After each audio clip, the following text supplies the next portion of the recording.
The Cinder Maid. Once upon a time, though it was not in my time or in your time or in anybody else's time, there was a great king who had an only son, the prince and heir, who was about to come of age. So the king sent round a herald who should blow his trumpet at every four corners where two roads met. And when the people came together, he would call out, "O yes, O yes, O yes, know ye that his grace the king will give on Monday se'nnight." That meant 7 nights or a week after, a royal ball to which all maidens of noble birth are hereby summoned. And be it furthermore known unto you that at this ball his highness the prince will select unto himself a lady that shall be his bride and our future queen. God save the king. Now there was among the nobles of the king's court one who had married twice, and by the first marriage he had but one daughter. And as she was growing up, her father thought that she ought to have someone to look after her. So he married again, a lady with 2 daughters, and his new wife, instead of caring for his daughter, thought only of her own, and favoured them in every way. She would give them beautiful dresses, but none to her stepdaughter, who had only to wear the cast-off clothes of the other 2. The noble's daughter was set to do all the drudgery of the house, to attend the kitchen fire, and had naught to sleep on but the heap of cinders raked out in the scullery. And that is why they called her the Cinder Maid. And no one took pity on her, and she would go and weep at her mother's grave, where she had planted a hazel tree under which she sat. You can imagine how excited they all were when they heard the king's proclamation, called by the herald. "What shall we wear, mother? What shall we wear?" cried out the 2 daughters, and they all began talking about which dress should suit the one and what dress should suit the other. But when the father suggested that Cinder Maid should also have a dress, they all cried out, "What, Cinder Maid going to the king's ball? Why, look at her, she would only disgrace us all." And so her father held his peace. Now when the night came for the royal ball, Cinder Maid had to help the 2 sisters to dress in their fine dresses, and saw them drive off in the carriage with her father and their mother. But she went to her own mother's grave, and sat beneath the hazel tree, and wept and cried out, "Tree o' mine, O tree o' me, with my tears I've watered thee. Make me a lady fair to see, dress me as splendid as can be." And with that the little bird on the tree called out to her, Cinder Maid, shake the tree, open the first nut that you see." So Cinder Maid shook the tree, and the first nut that fell she took up and opened. And what do you think she saw? A beautiful silk dress, blue as the heavens, all embroidered with stars, and 2 little lovely shoon made of shining copper. And when she had dressed herself, the hazel tree opened, and from it came a coach, all made of copper, with 4 milk-white horses, with coachman and footman all complete. And as she drove away, the little bird called to her, be home ere midnight, or else again you'll be a fright." When Cinder Maid entered the ballroom, she was the loveliest of all the ladies, and the prince, who had been dancing with her stepsisters, would only dance with her. But as it came towards midnight, Cinder Maid remembered what the little bird had told her, and slipped away to her carriage. And when the prince missed her, he went to the guards at the palace door, and told them to follow the carriage. But Cinder Maid, when she saw this, called out, "Mist behind and light before, guide me to my father's door." And when the prince's soldiers tried to follow her, there came such a mist that they couldn't see their hands before their faces. So they couldn't find which way Cinder Maid went. When her father and stepmother and 2 sisters came home after the ball, they could talk of nothing but the lovely lady. "Ah, would not you have liked to have been there?" said the sisters to Cinder Maid, as she helped them to take off their fine dresses. There was a most lovely lady with a dress like the heavens and shoes of bright copper, and the prince would dance with none but her, and when midnight came she disappeared, and the prince could not find her. He is going to give a second ball in the hope that she will come again. Perhaps she will not, and then we will have our chance. When the time of the second royal ball came round, the same thing happened as before. The sisters teased Cinder Maid, saying, "Wouldn't you like to come with us?" and drive off again, as before. And Cinder Maid went again to the hazel tree over her mother's grave and cried, "Tree o' mine, O tree o', shiver and shake, dear little tree, make me a lady fair to see, dress me as splendid as can be."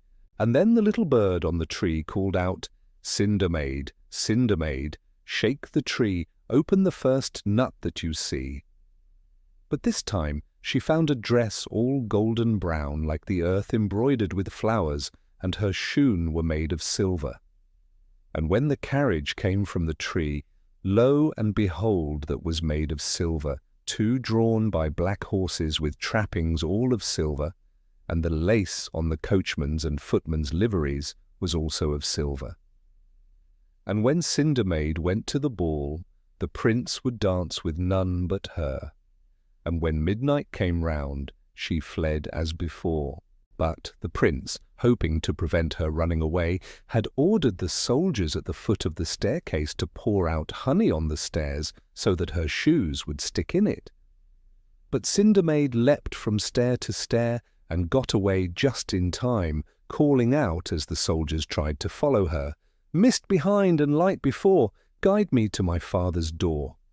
And when her sisters got home, they told her once more of the beautiful lady that had come in a silver coach and silver shoon, and in a dress all embroidered with flowers.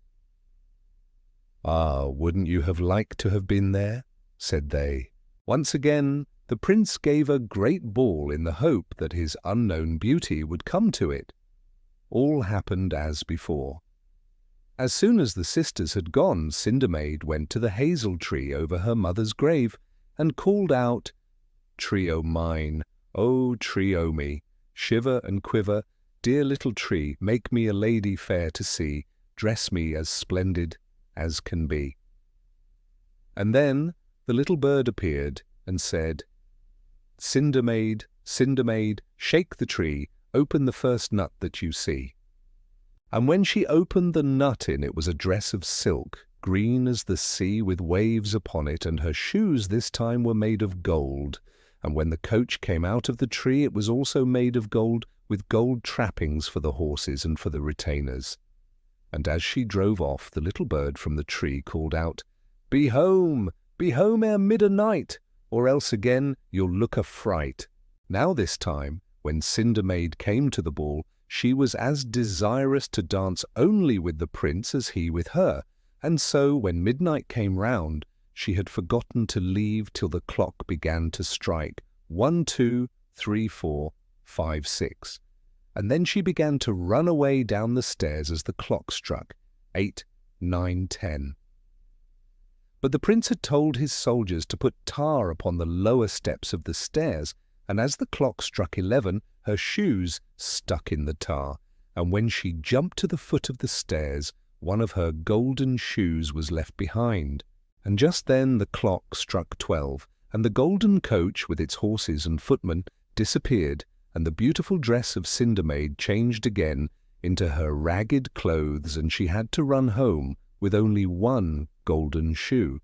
You can imagine how excited the sisters were when they came home and told Cinder Maid all about it, how that beautiful lady had come in a golden coach in a dress like the sea with golden shoes, and how all had disappeared at midnight except the golden shoe.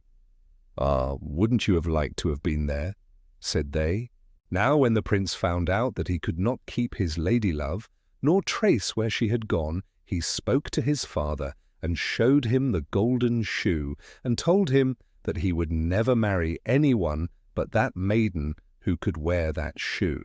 So the king, his father, ordered the herald to take round the golden shoe upon a velvet cushion, and to go to every 4 corners where 2 streets met, and sound the trumpet and call out, "Oh yes, oh yes, oh yes, be it known unto you all, that whatsoever lady of noble birth can fit this shoe upon her foot shall become the bride of His Highness the Prince and our future Queen. God save the King. And when the herald came to the house of Cinder Maid's father, the eldest of her 2 stepsisters tried on the golden shoe. But it was much too small for her, as it was for every other lady that had tried it up to that time. But she went up into her room, and with a sharp knife cut off one of her toes and part of her heel, and then fitted her foot into the shoe, and when she came down, she showed it to the herald, who sent a message to the palace, saying that the lady had been found who could wear the golden shoe. Thereupon the prince jumped at once upon his horse, and rode to the house of Cinder Maid's father.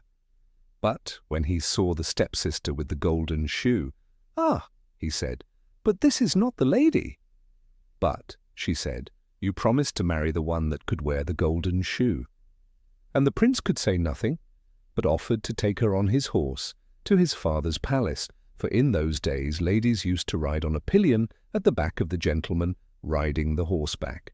Now, as they were riding towards the palace, her foot began to drip with blood, and the little bird from the hazel tree that had followed them called out, turn and peep, there's blood within the shoe, a bit is cut from off the heel, and a bit from off the toe." And the prince looked down and saw the blood streaming from her shoe, and then he knew that this was not his true bride, and he rode back to the house of Cinder Maid's father. And then the second sister tried her chance, but when she found that her foot wouldn't fit the shoe, she did the same as her sister, but all happened as before. The little bird called out, turn and peep, there's blood within the shoe, a bit is cut from off the heel, and a bit from off the toe." And the prince took her back to her mother's house, and then he asked, "Have you no other daughter?" And the sisters cried out, "No, sir." But the father said, "Yes, I have another daughter." And the sisters cried out, Cinder Maid, she could not wear that shoe." But the prince said, "As she is of noble birth, she has a right to try the shoe." So the herald went down to the kitchen and found Cinder Maid, and when she saw her golden shoe, she took it from him and put it on her foot, which it fitted exactly, and then she took the other golden shoe from under the cinders where she had hidden it, and put that on too. Then the herald knew that she was the true bride of his master, and he took her upstairs to where the prince was. When he saw her face, he knew that she was the lady of his love.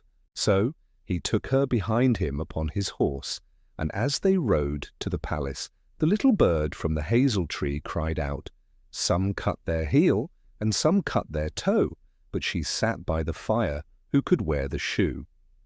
And so they were married and lived happy ever afterwards.